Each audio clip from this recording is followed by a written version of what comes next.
Oh, one more word and you'll spend tonight in a cell. The fingers close around her arm hard enough to leave a mark, and behind them a gavel comes down so fast it sounds less like wood on wood and more like a gunshot in a room built for nothing louder than paperwork. He has just ordered a grown woman dragged backward by both elbows out of his courtroom because she asked a question about a police report. He does not know that the woman he is dragging will be sitting on the other side of every case that walks through this courthouse by tomorrow morning, including his own. The gallery has gone the kind of quiet that has weight to it. A bailiff named Bruno Stratton has both of her arms pinned behind her, and he is not gentle about it. A 19-year-old in a county jumpsuit is standing at the defense table with his hands shaking, watching the only steady person in his life get pulled toward the side door like she is the dangerous one in the room. Up on the bench, a man in a black robe is still shouting, his face the color of a bruise, one hand white-knuckled around his gavel. "Get her out of my courtroom," he says. "Now!" She does not fight the grip on her arms. She does not raise her voice. She turns her head, finds the boy's eyes across the room, and says the only thing she has time to say before the door swallows her. "Don't say anything else. Not one word. I'll be back." If this story already has you sitting up straighter, hit that subscribe button now. The next 20 minutes get a great deal worse before they get better. The morning had started ordinary enough, the kind of ordinary that does not announce itself as the last calm hour of anybody's week. Tamika Wren had been awake since 5:40, sitting at her sister's kitchen table with a cup of coffee going cold beside a legal pad covered in handwriting too neat to belong to someone who claimed not to be a lawyer anymore. She had not slept well. Nobody in that house had. The call had come in at 11 the night before, Monique's voice cracking through the phone in a way that made Tamika's stomach drop before her sister had even finished the sentence. "They've got Jaylen. They've got him at the county jail. He didn't do anything, Tamika. I swear to you, he didn't do anything." Jaylen Marsh was 19, Monique's only son, the kind of quiet that made teachers write "shows potential" on report cards instead of asking what was actually going on at home. He stocked shelves at a hardware store 3 nights a week and kept his receipts in a shoebox, because Tamika had told him once, half joking, that a paper trail never hurt anybody. He had been walking home from his shift a little after 10 when a patrol car pulled up beside him outside a closed pharmacy. The official report would later say he matched the description of someone seen near a break-in 2 blocks away. What actually happened, according to the boy who would not stop shaking when he told it, was that an officer told him to put his hands on the hood of the car, and when Jaylen asked why, the officer grabbed his collar and slammed him face first into the metal, hard enough to split his lip. Nobody had read him anything before that happened. Nobody asked his name until after he was already in cuffs. Monique had not gone to law school. Tamika had. 10 years as an assistant district attorney 2 counties over, 3 of them spent specifically on cases where officers' paperwork did not match their body cameras, had taught her exactly what questions to ask and exactly how dangerous it could be to ask them in the wrong room. She had not told Monique that part. She had not told anyone in Ashworth County much of anything yet. The letter from the governor's office was sitting in a manila folder in the bottom of her overnight bag, unopened by anyone but her, naming her the next district attorney of a circuit she had not lived in for 6 years. The swearing-in was scheduled for the next morning. She had driven down 2 days early specifically to keep it quiet, to spend a little time with her sister before her face started showing up on local news broadcasts, and every conversation she had for the next 4 years came with an audience. She had not planned on a courtroom. She had planned on coffee, on helping Monique pack lunches, on maybe taking Jaylen out for breakfast before the swearing-in swallowed her whole life. Instead, she was sitting in the gallery of Ashworth County Superior Court at 8:40 in the morning, in jeans and a plain gray sweater, with her bar card in her wallet and absolutely no intention of mentioning it to anyone. The courtroom of Judge Arthur Holloway ran first appearances on Tuesdays the way some men ran factory lines. Fast, loud, and with very little patience for anything that slowed the belt down. He had been on the bench for 19 years, re-elected 4 times in a county where almost nobody bothered to vote in judicial races, And he had built a reputation, mostly among people who could do nothing about it, for treating his courtroom like something he owned outright, rather than something he was loaned for a term. Tamika watched him work through 6 cases in 11 minutes before Jaylen's name was called. She watched him interrupt a public defender twice, dismiss a bond reduction request without looking up from his calendar, and refer to one defendant, a girl who could not have been older than 20, as another one of these.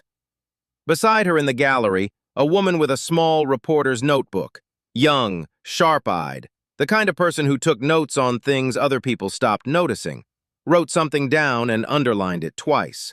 Her name, Tamika would learn much later, was Hazel Stone, and she had been covering this courtroom for the county paper for 11 months because nobody else wanted the assignment. When Jaylen's case was called, he came out from the holding door with a split lip still swollen and his wrists raw from cuffs that had been on too long. Monique made a sound beside Tamika that was half gasp and half sob, and Tamika put a hand over her sister's without taking her eyes off the bench. The public defender assigned to the case, a young man clearly carrying 4 other dockets that morning, stood and gave the kind of rushed summary that comes from someone who met his client 11 minutes ago in a hallway. He asked, almost as an afterthought, that the arrest report be entered with a note regarding a discrepancy between the listed time of contact and the timestamp visible on the patrol vehicle's dash camera footage, which the defense had only just been allowed to view that morning. Holloway did not look up from his paperwork. "Bond is set at $15,000, he said. "Next case." It was not the amount that made Tamika stand up. It was the speed. 15 seconds, total, for a teenager with a split lip and a discrepancy in the paperwork that nobody in the room except her and the defense attorney seemed interested in. She had spent 10 years watching cases get decided in 15 seconds, and had spent every one of those years believing stubbornly that it mattered when somebody in the room said so out loud. She stood. "Your Honor, if I may, the timestamp issue raised by counsel goes directly to probable cause for the stop. The dash camera shows contact beginning at 10:51. The written report lists 10:38. That's not a small gap." The room turned to look at her. Holloway's head came up slowly, the way a man's head comes up when something has interrupted a rhythm he was not expecting to be interrupted. "And who exactly are you?" "A concerned member of the public, Your Honor. Family." "Then sit down. This isn't a town hall." He looked back down at his papers, already moving on, already certain the moment was over. It was not over. "Respectfully, Your Honor, a 13-minute discrepancy in a sworn report is relevant to whether the stop itself was lawful, which is relevant to whether anything found afterward is admissible. I'm only asking that it be noted on the record before bond is finalized." Something shifted in Holloway's face. Not recognition, not yet, but the particular irritation of a man who has just realized the interruption is not going to apologize for itself and go away. "Ma'am, I don't know who told you that you get to argue evidentiary law from the gallery, but you don't. Sit down." "I'm not arguing the law, Your Honor. I'm asking that a documented inconsistency be entered into the record. That's a procedural request, not an argument." A few heads in the gallery had turned fully around now. Bianca Sterling, the court administrator, a woman who managed Holloway's calendar, his press relationships, and by extension a fair portion of his temper, had drifted closer to the bench from her usual spot near the clerk's station, her face arranging itself into the particular blankness of someone calculating political damage in real time. "You're not a lawyer," Holloway said. It was not a question. "No, Your Honor."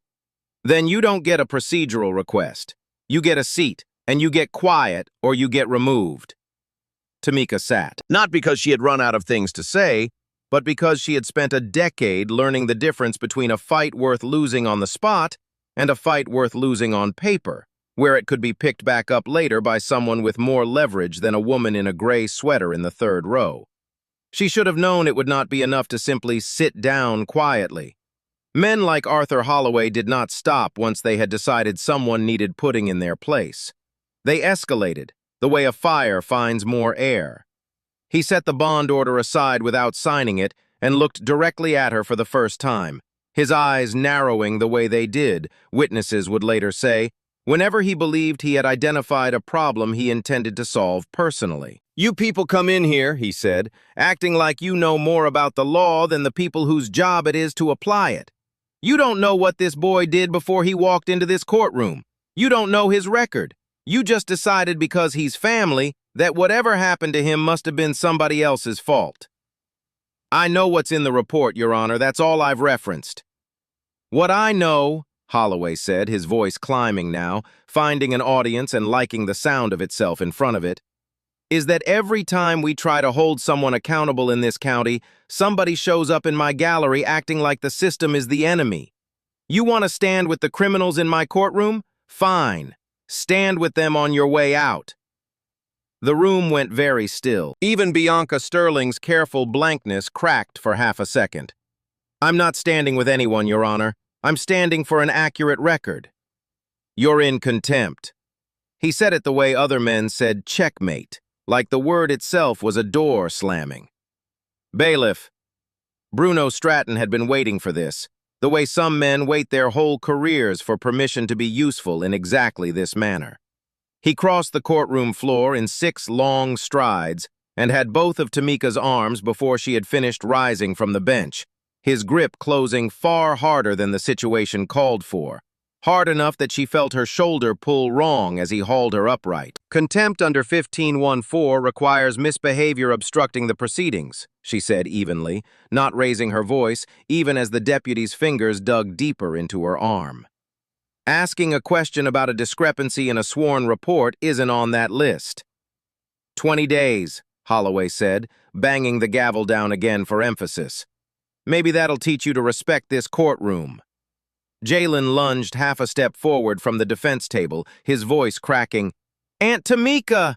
before the public defender's hand caught his shoulder and held him back, both of them understanding, in the particular silent language of people who have learned this lesson the hard way, that one wrong move from him would turn a bad morning into a felony. She found his eyes across the room and shook her head just slightly, the smallest motion that meant, "Stay still, stay quiet, I have this, even when it does not look like I have this."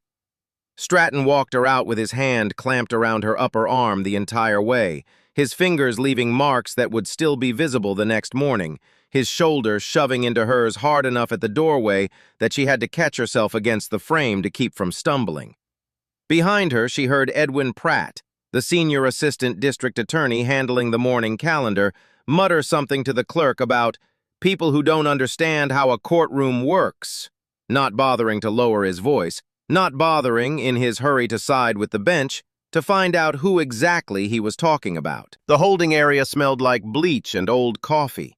A guard processed her with the particular boredom of someone who had done this exact paperwork 1,000 times, removing her watch, her phone, the small leather notebook she carried out of habit more than necessity, sliding each item into a clear plastic bag without once meeting her eyes.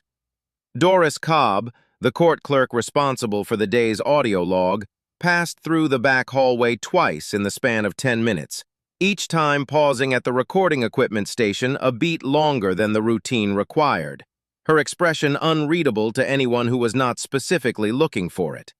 Nobody was specifically looking for it. Not yet. Bianca Sterling found Tamika sitting on the holding bench an hour later, arms crossed, posture straight, despite the bruising forming along her forearm, and tried the kind of smile that women in administrative positions practice in mirrors.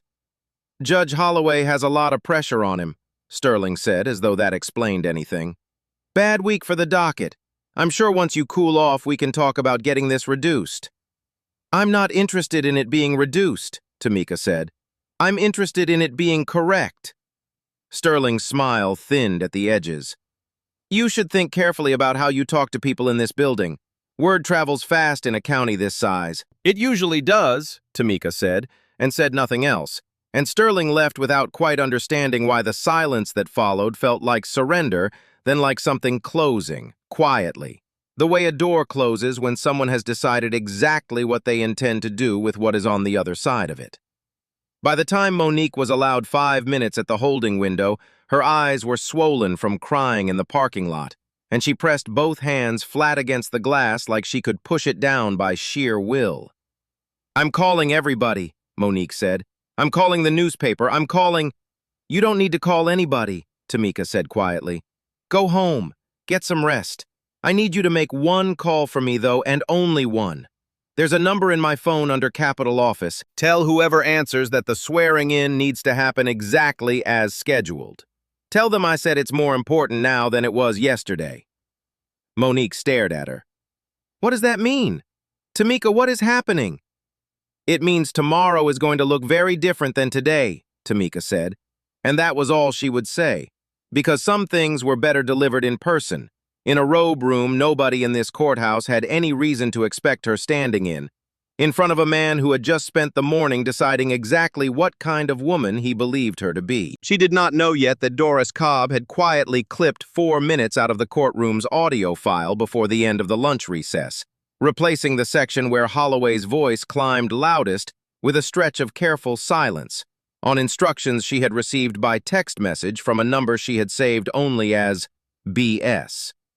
She did not know that Hazel Stone had already photographed the contempt order with her phone before anyone thought to stop her, or that the timestamp on that photograph would matter a great deal in about 36 hours. What she knew, sitting on a bench in a holding cell with her arm aching and her sister's tear-streaked face still visible through the glass behind her, was simple enough to hold on to through a long, slow night. By the time the sun came up over Ashworth County, the seat across from Arthur Holloway's bench would no longer belong to a man who had no idea who he had just dragged out of his courtroom. The county building where Chief Judge Carla Bishop held her chambers smelled like floor wax and old radiator heat, and at 6:40 in the morning, the only people awake in it were the cleaning staff, a single dispatcher, and a woman in handcuffs who had not slept and did not look like it. Bishop had been on the bench for 11 years, long enough to have stopped being surprised by much of anything that walked through her door, and long enough to know exactly what an emergency motion filed at 5 in the morning usually meant. She had read the file twice before Tamika was brought in: the contempt order, the bond sheet from Jaylen's hearing, and a single page faxed over from the public defender's office that laid out, in flat procedural language, the timestamp discrepancy nobody downstairs had wanted to deal with the day before.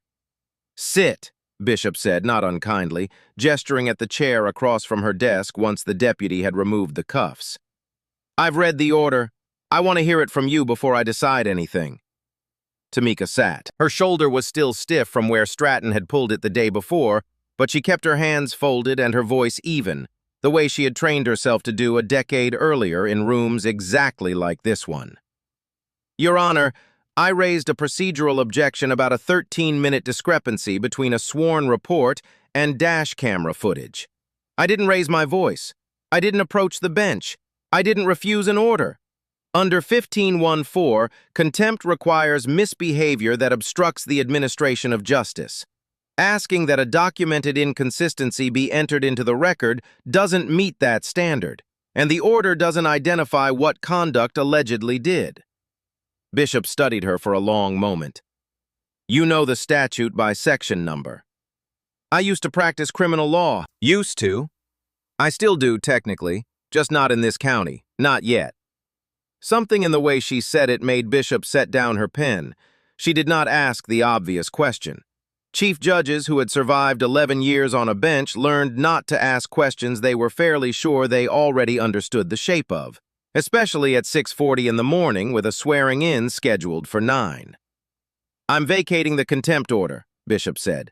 "The record as filed doesn't support a finding of obstruction, and Judge Holloway didn't provide an opportunity to purge before sentencing, which the statute requires for it to stand on appeal. I'm also ordering a review of the bond set in the underlying case. If there's a genuine discrepancy in the arrest report timestamp, that's relevant to probable cause.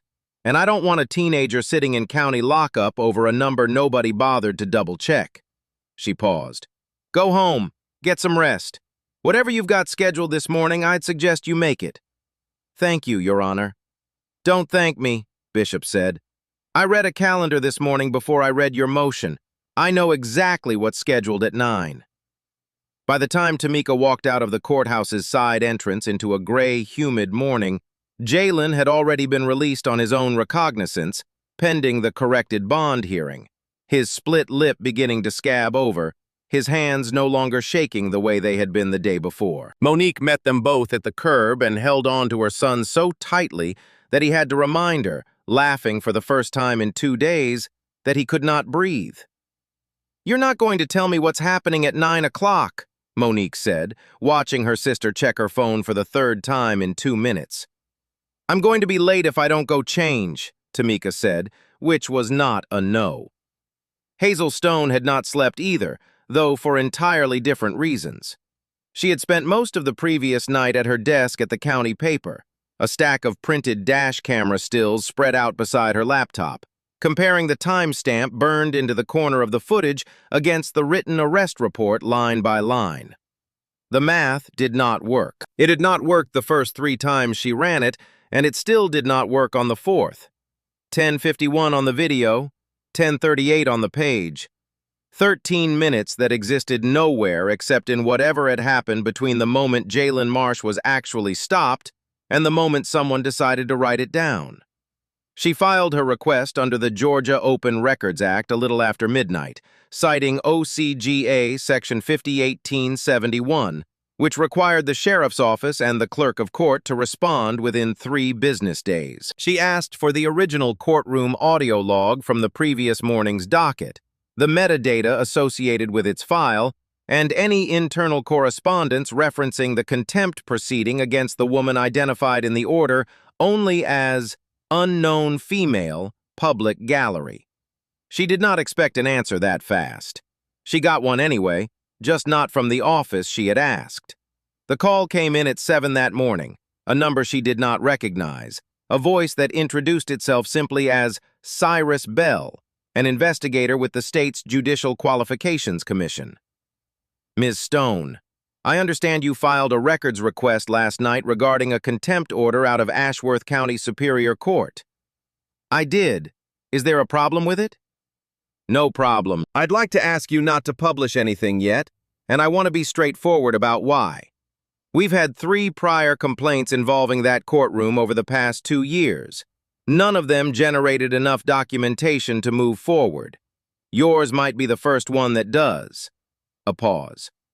"I'd also like to ask you something off the record if you're willing." "Go ahead." "The woman in that order, do you happen to know her name?" Hazel hesitated. She had heard it exactly once from the boy's mother, sobbing it into a phone outside the courthouse the day before. "Tamika Wren," she said. "Why?" There was a silence on the line just long enough to be noticeable. "No reason yet," Bell said in a tone that suggested there was very much a reason and that he was simply not ready to share it. "Ms. Stone, if you'd hold your story until this afternoon, I think you'll find it's worth the wait." She did not understand what that meant until a little after 9 o'clock, standing in the back of the county administration building's rotunda with her press badge clipped to her blazer, watching a small crowd gather for what the printed program described only as a swearing-in ceremony for the newly appointed district attorney of the Bellwood Judicial Circuit. The rotunda held maybe 60 people standing in loose rows beneath a domed skylight that had not been cleaned in a decade, the morning sun coming through it in pale, dusty shafts. A handful of county commissioners stood near the front in their good suits. A representative from the governor's office held a leather folder against her chest like she was guarding something. Monique stood near the side aisle with Jaylen beside her, his lip still swollen, both of them dressed in whatever clean clothes they had managed to find that morning, looking like they had wandered into the wrong room and were too polite to leave. Arthur Holloway had not planned to attend. He had been scheduled for a brief administrative meeting with the incoming district attorney's office at 9:15, a routine calendar coordination session that every judge in the circuit was required to sit through whenever a new prosecutor took the seat. And someone in his office had simply told him to be in the rotunda by 9 because that was where the meeting had been moved. He stood near the back with his hands in his pockets, checking his watch, irritated at having his morning rearranged for what he assumed would be 20 minutes of handshakes and a photograph nobody would remember. The governor's representative stepped to the small podium that had been set up beneath the skylight and began reading from a single typed page. Pursuant to Article 6, Section 8, Paragraph 1 of the Georgia Constitution, and in accordance with Official Code of Georgia, annotated Section 45-5-3.2, the governor has appointed the following individual to fill the vacancy in the office of District Attorney for the Bellwood Judicial Circuit, effective immediately. She looked up. Tamika Wren. Tamika stepped out from a side hallway in a dark blue suit that had replaced the gray sweater from the day before, her bar card and her oath of office folder in hand, her bruised forearm hidden beneath her sleeve. She walked to the podium with the same unhurried steadiness she had carried out of the holding cell less than 3 hours earlier, and the room, which had been politely murmuring, went quiet in stages, the way recognition spreads through a crowd before most of the people in it understand exactly what they are recognizing. Holloway's irritation curdled into something else the moment her face turned toward the room. His watch hand dropped to his side. For one full second, he simply stared, his mind visibly working through the impossible arithmetic of the woman behind a podium being sworn in as district attorney, and the woman he had ordered dragged out of his courtroom the day before occupying the same body. Then the math resolved all at once, and the color went out of his face so fast that the commissioner standing beside him reached out instinctively to steady his arm. "That's," he started, to no one in particular, his voice barely above a whisper. Bianca Sterling, 3 feet away, turned to look at him, and then followed his gaze to the podium, and whatever professional composure she had spent the morning maintaining went visibly thin around the edges. Tamika did not look at either of them. She placed her left hand on the small Bible the governor's representative held out, raised her right, and repeated the oath in a voice that carried clearly through the rotunda's acoustics, the same voice that 24 hours earlier had been informing a judge that a 13-minute discrepancy mattered. "I do solemnly swear that I will faithfully and impartially discharge the duties of this office," she said, "and that I will support the Constitution of this state and the Constitution of the United States." When it was over, when the small applause had finished and the photographer from the county paper had taken 3 shots nobody would need to ask twice about, Tamika walked directly toward the back of the room, toward the man still standing frozen near the door. "Judge Holloway," she said. He had recovered enough of himself to attempt a tone of authority, though it came out thinner than he intended. "I didn't know who you were." "I know," she said. "That was rather the point of what happened yesterday." "If I had known—" "You didn't ask," she said evenly, the same words she had used in the holding cell window the day before, though this time there was no glass between them. "You didn't ask my name. You didn't ask why I was there. You decided what kind of person I was based on what I was wearing and who I was related to, and then you used your gavel to make sure I understood my place. I'd like you to think about how many people in your courtroom over the years didn't have a swearing-in ceremony scheduled the next morning to correct what happened to them." He had no answer for that. Men who built careers on never needing to apologize rarely kept one in reserve for the day they actually did. "My office will be in contact with the clerk's office this week regarding calendar coordination," she said, already turning, already moving toward her sister and her nephew waiting near the side aisle. "I assume you'll want to discuss yesterday's contempt order with your attorney before then?" The formal complaint reached the Judicial Qualifications Commission by the end of that same week, though not from Tamika's office. She had been careful about that, deliberately so, aware that any filing originating from the district attorney who shared a circuit with the judge in question would draw immediate accusations of personal vendetta dressed up as professional oversight. Instead, the complaint came in jointly from 2 sources. A sworn statement from Tamika herself, filed as a private citizen rather than in her official capacity, and a separate, independently initiated inquiry that Cyrus Bell's office had already opened the week before, built on the 3 prior complaints sitting in a drawer that had never generated quite enough documentation to move past the investigative stage. Hers was the documentation that finally did. The investigative panel's process, as Bell explained it to her over a phone call 2 weeks later, was not designed for speed. Under the rules governing the commission, formal charges had to be drafted, served, and answered before any hearing panel could convene, and respondents, even respondents who had been recognized mid-courtroom by half the gallery, retained the right to counsel and a full evidentiary process before any sanction became final. "I understand this isn't fast enough for some people," Bell said in the same careful, deferential tone he had used with Hazel Stone weeks earlier. "It isn't designed to be fast. It's designed to be defensible, so that when the Supreme Court reviews our recommendation, nobody can argue we skipped a step to get a result we wanted." He paused. "For what it's worth, Ms. Wren, I've read your statement twice. It's the cleanest documentation I've seen come through this office in 3 years. Is that meant to be reassuring?" "It's meant to tell you the investigative panel isn't going to need much convincing," Bell said. "The Supreme Court's review is the part that takes time. Months, typically. Sometimes longer if there's an appeal. What moved faster, because it did not require a constitutional commission's deliberate process, was the question of who had clipped 4 minutes out of the courtroom's audio log. Hazel Stone's open records request, fulfilled 3 business days after she filed it, produced a digital file with a metadata stamp that did not match the file's stated duration. The recording, according to its internal properties, had been modified at 1:14 in the afternoon on the day of the hearing, roughly 2 hours after the proceeding ended and well after the original file should have been locked for the day. She brought the discrepancy to Cyrus Bell, who brought it to the sheriff's office, who pulled the building's badge access logs for the clerk's records room that afternoon, and found exactly 1 entry between 1 and 2 o'clock. Doris Cobb. Cobb did not deny it when 2 investigators sat across from her in a small conference room 3 days later, a printed copy of the access log between them.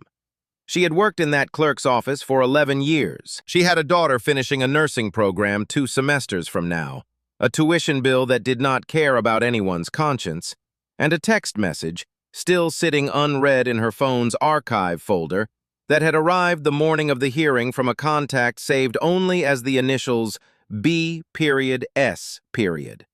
"Clean up the loud part before anyone asks for it."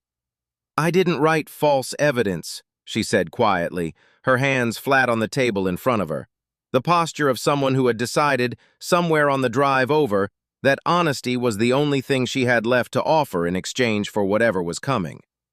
"I just removed a section. I thought I was protecting the court's reputation. I didn't think anyone outside this building would ever hear it."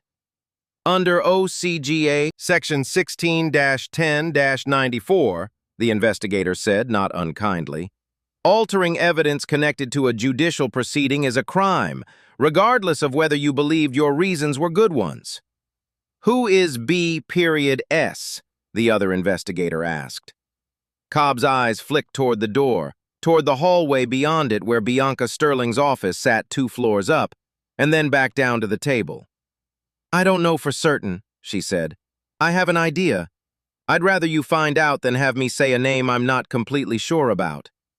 It was, in its own way, the most honest thing anyone in the building had said in 2 weeks, and it was also, frustratingly, not quite enough. Sterling, questioned separately 3 days later, denied sending any such message, pointed out correctly that text messages saved under initials were not by themselves proof of identity, and produced a phone that, by the time investigators obtained a warrant to examine it, had already been factory reset, a piece of digital housekeeping she explained as routine and unrelated.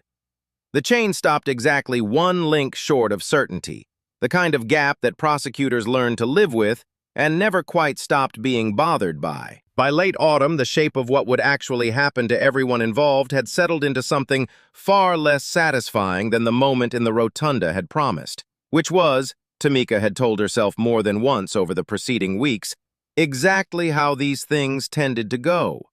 Arthur Holloway was suspended from the bench pending the Judicial Qualifications Commission's hearing, a recommendation the investigative panel made within 6 weeks of the complaint and the Supreme Court approved shortly after, citing conduct prejudicial to the administration of justice under the grounds for discipline set out in the Georgia Constitution.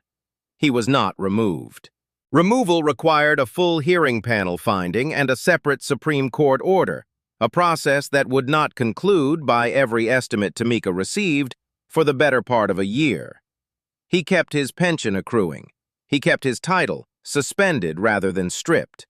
He hired the kind of attorney who specialized in exactly this sort of proceeding and began, by all reports, building a defense centered on the argument that contempt orders fell within a judge's discretionary authority, and that disagreement with his judgment, however strenuous, did not amount to misconduct.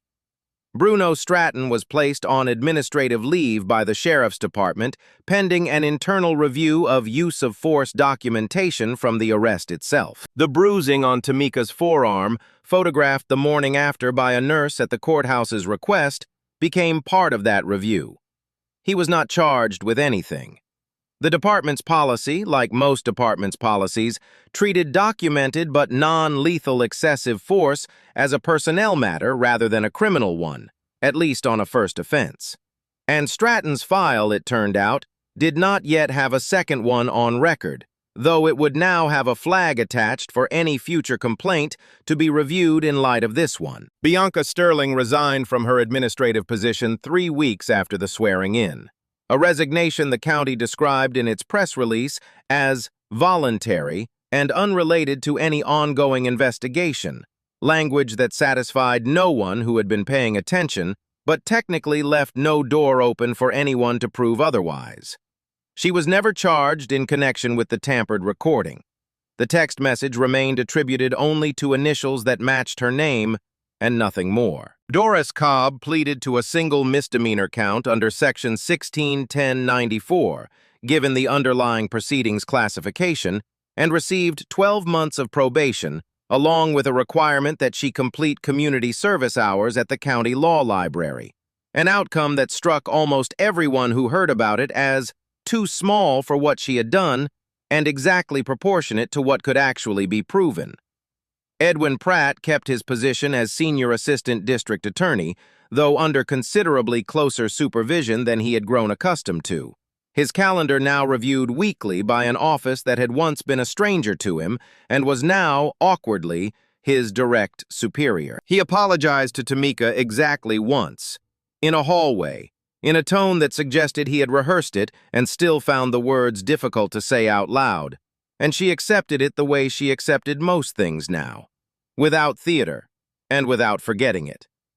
The bond hearing for Jaylen's case was corrected, the timestamp discrepancy formally entered into the record, and the matter referred under OCGA Section 15-18-5 to a special prosecutor pro tempore named Tabitha Greaves from a neighboring circuit, since Tamika's own office could not ethically handle a case involving her godson without the appearance of exactly the kind of favoritism Holloway had accused her of from the bench. It was the part of the outcome that frustrated her most, in the quiet hours when nobody was watching her be composed about it.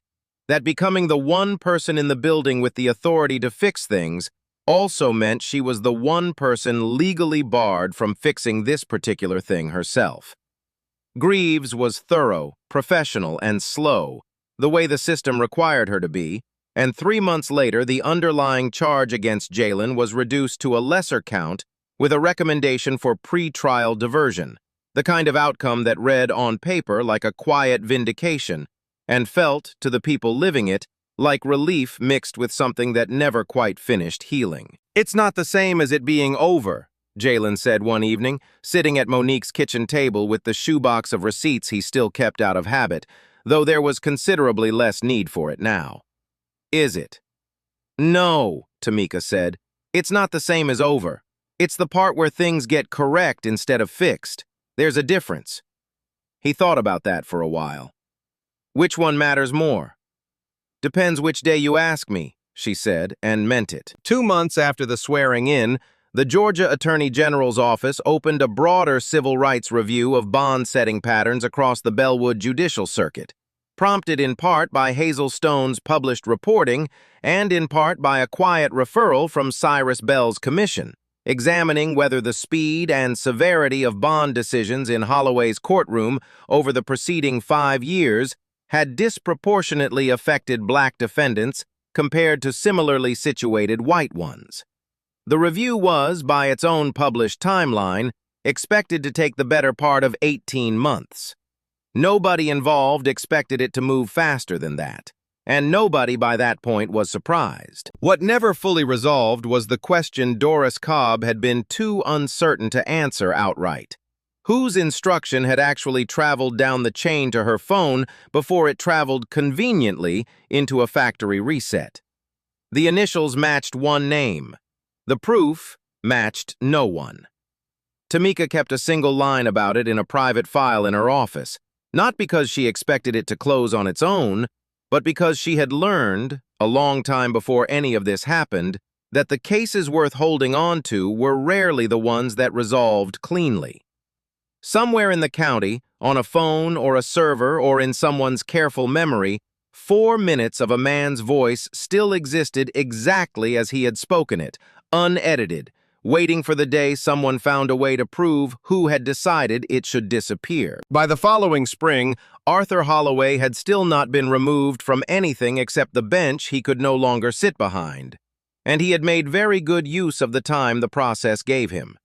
He gave 2 interviews to a television station 2 counties over, both of them framed around the idea that he was the victim of a coordinated campaign by what he called, more than once, people who don't understand how courtrooms actually run. His attorney, a silver-haired litigator who specialized in judicial discipline cases and had successfully delayed 3 other commission proceedings into near irrelevance over the preceding decade, filed motion after motion, arguing that the original contempt order fell squarely within a judge's discretionary authority to manage his own courtroom, and that disagreement with the outcome, however strongly felt, was not the same thing as misconduct.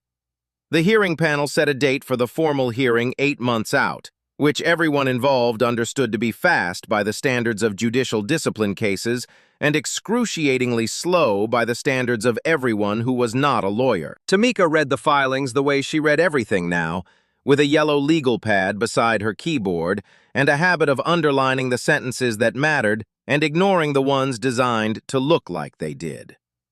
She had been in the chair long enough by then to understand that her own office's involvement in any of it had to remain at arm's length, that the worst thing she could do for the case against Holloway was to appear even once to be steering it.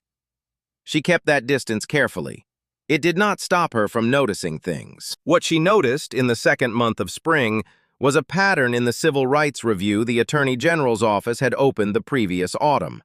A pattern that had nothing to do with Holloway specifically, and everything to do with the county that had elected him 4 times running. The investigator assigned to the broader review was a careful, soft-spoken man named Asher Lund, who arrived at Tamika's office on a Tuesday morning with 2 boxes of pulled bond records and the particular fatigue of someone who had spent the previous 6 weeks doing nothing but cross-referencing spreadsheets. "I want to be clear about what I'm and am not asking you for," he said, setting the boxes down carefully as though they might spill. "I'm not asking your office to build a case. That's not your job here, and frankly, it would compromise the review if it looked like the district attorney's office was driving it. I'm asking for context. You know this courthouse. You know how the calendar runs. I need someone to tell me whether what I'm seeing in these numbers is normal county business or something else." He laid out 3 years of bond data across her conference table, county by county, circuit by circuit, the kind of spreadsheet that meant nothing to most people and everything to anyone who had spent a career inside one particular building.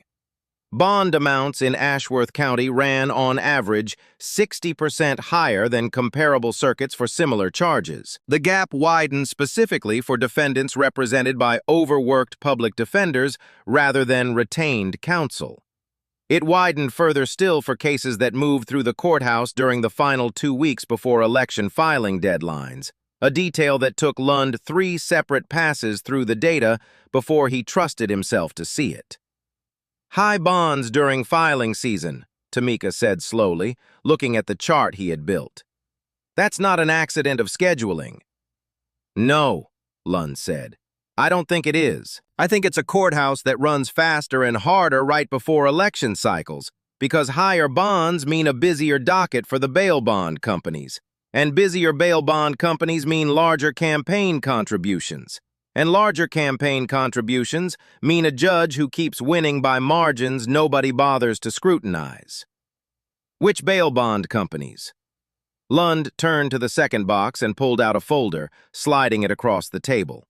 The top page was a public filing pulled from the Georgia Government Transparency and Campaign Finance Commission's database, a routine disclosure that almost nobody but investigators and opposition researchers ever read in full. 3 of the largest individual contributions to Holloway's last 2 re-election campaigns had come from entities tied, through a chain of shell ownership 2 layers deep, to a regional bail bonds operation headquartered 40 minutes outside Ashworth County. The operation's largest single shareholder, according to the filing, was a man named Kelvin Drummond. Kelvin Drummond was not a stranger to Tamika. He chaired the Ashworth County Board of Commissioners, had held the seat for 16 years, and had been the person, the previous autumn, who introduced her at a county business luncheon as the kind of prosecutor this county needs, shaking her hand for a photograph that had since appeared in 3 different local newsletters. He also controlled, by virtue of his position, the line item in the county budget responsible for courthouse renovations, indigent defense funding, and the salary supplements that kept assistant district attorneys like Edwin Pratt from leaving for better-paying counties. He's the commission chair, Tamika said. He's also, according to this filing, the single largest financial backer of the man you replaced, Lund said. I want to be careful here. None of this proves Drummond personally instructed Bianca Sterling to do anything. It doesn't prove he knew about a tampered recording, and it certainly doesn't prove he had any involvement in your contempt order specifically. What it proves is a financial relationship between a sitting commissioner and a sitting judge that ran in one direction for over a decade, and a courthouse calendar that happened to move faster and harder right when that relationship needed it to. Hazel Stone, when Tamika finally agreed to let her see the unsealed portions of the filing 2 weeks later, framed it more bluntly in the piece she eventually published. A system that pays for itself, the headline read, and the story beneath it laid out in careful, heavily sourced prose the financial architecture connecting a courthouse, a bail bond company, and 16 years of uncontested re-elections. It did not mention the initials BS by name. Hazel had tried twice to get Drummond on the record about whether he had ever communicated directly with Bianca Sterling regarding courtroom procedure, and both times his office had responded through an attorney rather than the man himself. The interview that finally happened took place in May, in a conference room at the county administration building that Drummond had chosen specifically because it was his building, his table, his home advantage. He arrived with his attorney, a young woman in an expensive suit who said almost nothing the entire meeting except to interject periodically that her client was answering voluntarily and was under no obligation to continue. I have never, Drummond said, leaning back in his chair with the easy confidence of a man who had survived 4 decades of county politics without once being formally accused of anything, instructed any court employee to alter any recording. I don't know Bianca Sterling's phone records. I don't sign her timesheets. If she did something improper, that's between her and whoever she was reporting to, and that was never me. Your company's subsidiary contributed $11,000 to Judge Holloway's last campaign, Lund said. My company contributes to a great many campaigns. Bail bond businesses have an obvious interest in who sits on the bench. That's not illegal, Mr. Lund. It's disclosed, exactly as the law requires. It's disclosed, Lund agreed. I'm not suggesting otherwise. Then I'm not sure what you're suggesting. He said it pleasantly, almost warmly, the practiced tone of a man who had learned over many years in rooms exactly like this one that the most effective way to survive an accusation was to make the person making it feel slightly unreasonable for having made it at all. The interview ended without anything resembling an admission, and Lund's eventual report would describe the financial pattern in careful, hedged language, suggestive of, consistent with, warranting further inquiry. the language of a document built to survive legal challenge rather than satisfy anyone's appetite for a clean resolution. No charges followed. None, by the time the review concluded that autumn, ever would. Though the report itself became part of the public record, the kind of thing that would sit in a drawer somewhere for years until the next reporter, or the next investigator, or the next furious family member with a notebook decided to pull it back out. At home, in the smaller version of her life that existed outside courthouse hallways, things had settled into something almost ordinary. Jaylen had finished his diversion program that summer and gone back to the hardware store, though he had started talking in the tentative way 19-year-olds talk about things they are not yet sure they are allowed to want, about applying to a paralegal certificate program at the community college. Monique had stopped flinching every time a patrol car passed the house, though not entirely, and Tamika understood that some kinds of flinching simply moved into a person's body and stayed there, regardless of how any individual case resolved. Her own position remained, in the language of the statute that had put her there, temporary, in a way that nothing about the job itself felt temporary. Under OCGA Section 45-5-3.2, her appointment would run only until January of the year following the next statewide general election, provided that election fell more than 6 months after her swearing in, which it did by a comfortable margin. A special election would be held that November in conjunction with the general, and anyone qualified could file to run against her for the seat she currently occupied by gubernatorial appointment alone.